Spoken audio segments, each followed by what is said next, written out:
Hello friends, कैसे हैं आप लोग। तो आज हम देखने वाले हैं। अभी तो आज 29 दिसंबर है। अब ये कैलेंडर ईयर खत्म हो जाएगा, 31 तारीख को 2022 खत्म हो जाएगा। और अपना फाइनेंशियल ईयर खत्म होने के लिए अभी 3 महीने बाकी है।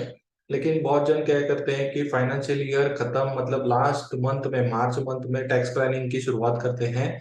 पर ऐसा मत करिए और टैक्स प्लानिंग की शुरुआत पहले से कीजिए। तो इस बारे में मैं ये वीडियो बना रहा हूँ। नमस्ते, मैं हूँ सीए शहनशाह मुजव्वर, प्रैक्टिसिंग चार्टर्ड अकाउंटेंट। तो चलिए शुरू करते हैं ज्ञान का एक्सचेंज। तो मैं आज आपके लिए लाया हूँ टैक्स प्लानिंग कैसे करना चाहिए और टैक्स प्लानिंग किसे करना चाहिए। पहले तो देखते हैं किसे करना चाहिए। जिनका टैक्सेबल इनकम होता है 5 लाख के ऊपर, अगर आपका इनकम चला गया तो आपको टैक्स लगता है। तो टैक्स सेविंग के लिए आप टैक्स प्लानिंग कर सकते हैं। एटीसी में और एटीडी में आपको टैक्स बेनिफिट मिलता है, एटीजी में मिलता है। और ऐसे सेक्शन 80 के बहुत सारे सेक्शन हैं जहां पे आपको टैक्स प्लानिंग कर सकते हैं। आज अपन देखेंगे एटीसी में, जो 1.5 लाख तक अपना ग्रॉस टोटल इनकम में अगर इन्वेस्टमेंट किया तो ग्रॉस टोटल इनकम में से आपको उतना 1.5 लाख तक, 1.5 लाख पे टैक्स बच जाएगा। तो वो कैसे बचाना है और टैक्स प्लानिंग कैसे करना है, इसका मैं अभी आपको एक एग्जांपल दूंगा। तो चलिए देखते हैं। मैं अभी ये स्क्रीन शेयर कर रहा हूँ आपके साथ। तो यहाँ पे आपको दिख रहा होगा कि ये रूल है 100 - योर एज। मतलब क्या है कि अगर आप 20 साल के रहोगे तो 100 - योर एज मतलब कितना आएगा, 80 आएगा। और 30 अगर आपकी एज रहेगी तो 70 आ जाएगा। 40 एज रहेगी तो 60 आ जाएगा। 50 एज रहेगी तो 50 आ जाएगा।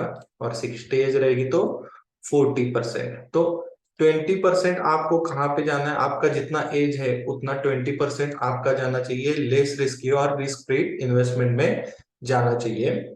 और 80% आपका जो है वो रिस्की इन्वेस्टमेंट में जाना चाहिए, आपका एज अगर 20 हुआ तो।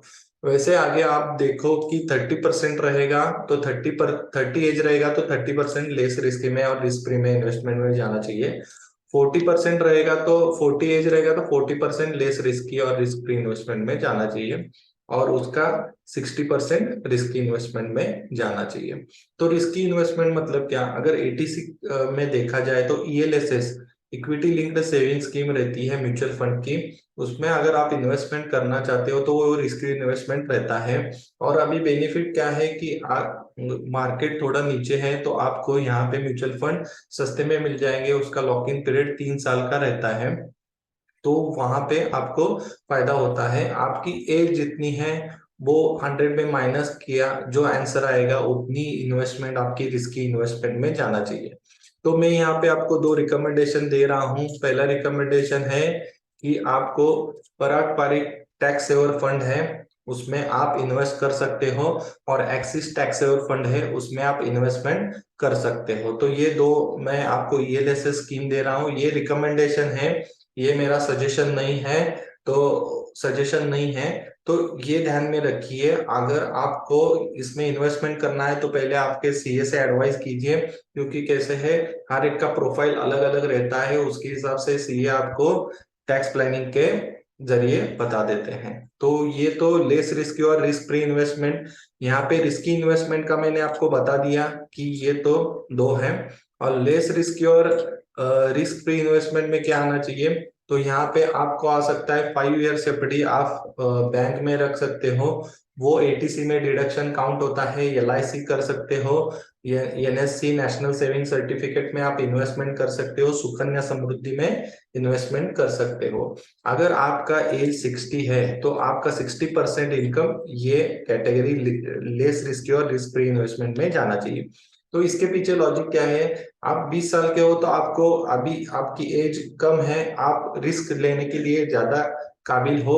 ये सिर्फ रिकमेंडेशन है, 100 - योर एज। आप अपने हिसाब से रिस्क और रिस्क फ्री इन्वेस्टमेंट में, रिस्की इन्वेस्टमेंट में इन्वेस्ट कर सकते हो। तो ये वीडियो इसके बारे में ही था कि कौन से लेस रिस्की और रिस्क फ्री इन्वेस्टमेंट है। तो वहां पे सुकन्या समृद्धि है, अगर आपको लड़की रहेगी तो आप इन्वेस्ट कर सकते हो। पराग पारिक टैक्स सेवर फंड है, एक्सेस टैक्स सेवर फंड है रिस्की इन्वेस्टमेंट के लिए। तो ये ध्यान में रखिए। और अभी 3 महीने बाकी हैं आपको टैक्स प्लानिंग के लिए, बहुत अच्छा मौका है। बहुत जन क्या करते हैं, मार्च में देखते हैं कि अभी टैक्स आ रहा है क्या करें, और कौन से तो असेट्स में इन्वेस्ट कर देते हैं और उसका रिटर्न भी नहीं मिलता और टैक्स प्लानिंग भी ठीक ठीक से नहीं होती।